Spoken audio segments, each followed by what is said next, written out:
இன்னைக்கு நாம உடம்புக்கு ரொம்பவே ஹெல்த்தியான திணை தேன் லட்டு எப்படி பண்ணலான்னு பார்க்கலாமா? இது ரொம்ப சூப்பராக இருக்கும். அதே சமயம் ரொம்ப ஹெல்த்தியாகவும் இருக்கும். இதை நீங்கள் ஒரு 1 வீக் வரைக்கும் வச்சு சாப்பிடலாம். முக்கியமாக குழந்தைங்களுக்கெல்லாம் செஞ்சு கொடுங்க. இது பண்ணுறதுக்காக ஒரு கடாயில் 1 கப் அளவுக்கு திணை திணை பார்த்தீங்க அப்படின்னா இந்த மாதிரி தான் இருக்கும். இப்போ இதை போட்டு நல்லா ரோஸ்ட் பண்ணி எடுக்கணும். கிட்டத்தட்ட 1லேருந்து ஒரு 2 நிமிஷம் நல்லா வறுத்துடுங்க.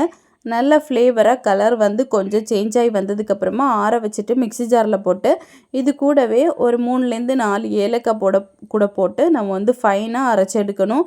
நல்ல மாவாக அரைச்சிடுங்க. இப்போ பார்த்தீங்க அப்படின்னா இந்த அளவுக்கு நல்ல மாவாக நம்ம அரைச்சி எடுத்துகிட்டு இதை ஒரு பவுலில் கொட்டிடலாம். எல்லாத்தையுமே பவுலில் சேர்த்துருங்க. இப்போ இது கூடவே 2 டேபிள் ஸ்பூன் அளவுக்கு நான் தேன் எடுத்திருக்கேன். நீங்கள் நாட்டு சர்க்கரை, வெல்லம், கருப்பட்டி எது வேணால் போட்டுக்கலாம். இப்போ இதை சேர்த்துட்டு கொஞ்சம் கொஞ்சம் நல்லா இந்த மாதிரி பிசைஞ்சு எடுங்க. இதில் எக்ஸ்ட்ராவாக தேனோ எதுவுமே நம்ம சேர்க்க வேண்டாம். சேர்த்துருக்கக்கூடிய அளவு ரொம்ப பர்ஃபெக்டாக இருக்கும். இப்போ உருண்டை பிடிக்கிற ஸ்டேஜ் வந்ததுக்கப்புறமா இதை நல்லா டைட்டான உருண்டையை பிடிச்சிக்கோங்க. இதை பார்த்தீங்க அப்படின்னா ரொம்ப சிம்பிளாக நம்ம பண்ணி முடிச்சிடலாம். ஆனால் உடம்புக்கு ரொம்பவே நல்லது. முக்கியமாக வெயிட் லாஸ் பண்ணுறவங்க கூட இந்த லட்டு சாப்பிடலாம். ஸோ கண்டிப்பாக செஞ்சு பார்த்துட்டு எப்படி வந்துச்சுன்னு கமெண்ட் பண்ணுங்கள். நம்ம சேனலுக்கும் சப்ஸ்கிரைப் அண்ட் சப்போர்ட் பண்ணுங்கள். தேங்க்யூ.